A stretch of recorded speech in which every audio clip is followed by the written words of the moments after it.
രാജ്യത്താകെ കോൺഗ്രസിൽ നിന്നും B J പിയിലേക്ക് പോയ മുൻ മുഖ്യമന്ത്രിമാരുടെയും മുതിർന്ന നേതാക്കളുടെയും പട്ടികയൊന്നും ഇവിടെ ആവർത്തിക്കുന്നില്ല. കോൺഗ്രസിൽ നിന്ന് ബി ജെ പിയിലേക്കുള്ള ഒഴുക്കിന് ഒരു അവസാനമില്ലാത്ത സ്ഥിതിയാണ്. ഓരോ ദിവസവും പുതിയ വാർത്ത വരികയാണ്. അതിങ്ങനെ വന്ന് കോൺഗ്രസിൽ നിന്നും ബി ജെ പിയിലേക്ക് ചാടുന്നത് ഒരു വാർത്തയെ അല്ലാതായി മാറിയിരിക്കുന്നു. കേരളത്തിലും ഈ ഒഴുക്ക് തുടങ്ങിയിട്ടുണ്ട്.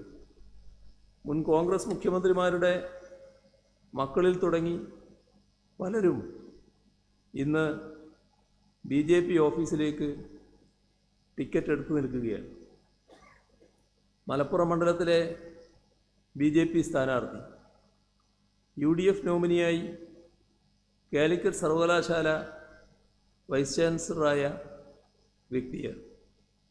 എറണാകുളത്ത് മത്സരിക്കുന്ന ബി ജെ പി സ്ഥാനാർത്ഥി കോൺഗ്രസിൻ്റെ സംഭാവനയാണ്.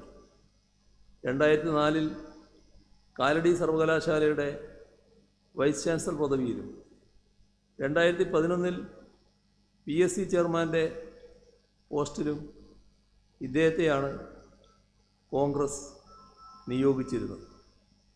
പത്തനംതിട്ടയിലെ ബി ജെ പി സ്ഥാനാർത്ഥി മുൻ കോൺഗ്രസ് മുഖ്യമന്ത്രിയുടെ മകനും കോൺഗ്രസ് പാർട്ടിയുടെ IT സെൽ തലവനുമായിരുന്നു.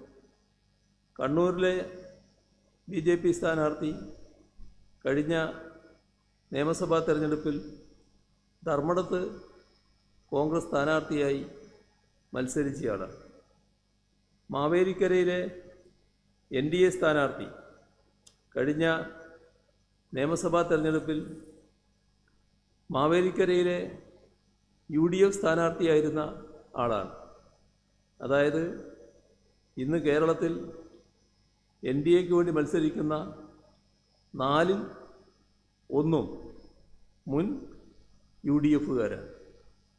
ഇതേ കോൺഗ്രസ് പാർട്ടിയിൽ ഇരുന്നു കൊണ്ടാണ് രാഹുൽ ഗാന്ധിയും VD സതീശനും മോദിക്കെതിരെ മുഖ്യമന്ത്രി സംസാരിക്കാത്തത് എന്താണെന്ന് ചോദിക്കുന്നത്.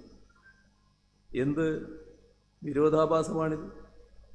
മോദിയുടെ തെറ്റായ നയങ്ങൾക്കെതിരെയും അതിനെ നയിക്കുന്ന RSSനെതിരെയും പറയാനും പൊരുതാനും ഇടതുപക്ഷത്തിന് കോൺഗ്രസിൻ്റെ സർട്ടിഫിക്കറ്റ് ആവശ്യമില്ല.